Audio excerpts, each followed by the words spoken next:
Сәлеметсіздер ме оқушылар? Қазақ тілі 4-ші сынып, 89-шы сабақ, 51-ші және 53-ші беттердегі барлық тапсырмаларды бірге орындайық. Бүгінгі сабақтың тақырыбы зат есімнің жіктелуі. 20-ші жаттығу мәтінді оқы.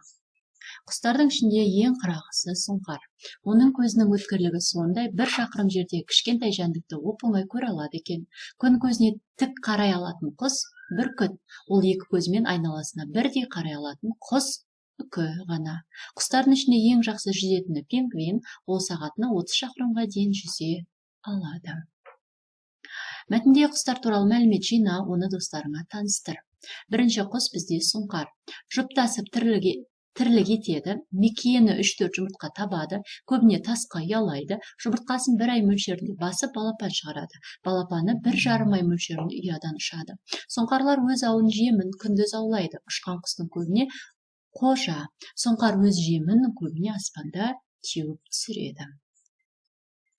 Келесі құс бүркіт. Сұңқар тәрізділер отрядына, қаршыға тұқымдасына жататын үлкен құс. Көбінесе тоғайлы және таулы жерде тіршілік етеді. Биік ағаштар мен зәулім жартасқа ұя салып 1-2 жұмыртқа табады. Орта Азияда, Қазақстанда бүркітті қолға үйретіп, түлкі, елік, қарақұйрық сияқты аңдарға салады. Шабыты түскен қырағы бүркіттер қасқырды да алады. Ашынғанда адамға да түседі. Келесі құс үкі. Үкі негізінен орманды мекендеп, жемін көбіне түнде аулайтын жыртқыш құс. Басы үлкен, көздері бақырайған, қауырсындары жұмсақ. Ұшқанда дыбыссыз қанат қағады. Ұясын жасыруға болатын жерге салады. Жұптарын өмір бойы сақтайды. Дене мөлшеріне қарай 2-12-ге дейін жұмыртқа басады. Және пингвин құстардың бірі. Жақсы жүзеді, сүңгиді, жарғақты саусақтары мен қысқа қайырғы рөл қызметін атқарады. Пингвин тәрізділер жағалауға мұз үстіне секіріп шығып, құрылыққа көбіне екі жағына теңселе адымдап баяу қозғалады. Қар үстінде бауырымен сырғанайды. Пингвин тәріздердің тері астындағы дәнекер ұлпадан тұратын май қабаттары жақсы жетілген. Ол денедегі жылуды реттеп отырады. Пингвин тәріздердің құрлықта түлейді. Бұл кезде олар қоректенбейді деп қысқаша құстар туралы мәліметті достарыңа таныстырсаң болады. Келесі 24-ші жаттығу ребусты шешуіндегі сөзді жіктеп жаз дейді. Ребустың шешуіндегі құс туралы дерек сөзден ақпаратты тауып, кестені толтыр. Бұл ребустың жауабы сұңқар. Егер де жіктейтін болсақ, мен сұңқармын, сен сұңқарсың, сіз сұңқарсыз, ол сұңқар, жекеше түрде. Көпше түрде біз сұңқармыз, сендер сұңқарсыңдар, сіздер сұңқарсыздар, олар сұңқар деп жіктелінеді. Енді құс атауы сұңқар болды. Көлемі жағынан ірісі 12 кг, кішісі 50 грамм болады екен. Ерекше белгілері қырағы, көздері өткір, қасиеті жерден тез көтеріледі, мәнерлеп шаршамай ұшады. Пайдасы кеміргіштерден қорғайтын пайдасы бар екен. Бұл жаттығу сұңқар құсы туралы болған.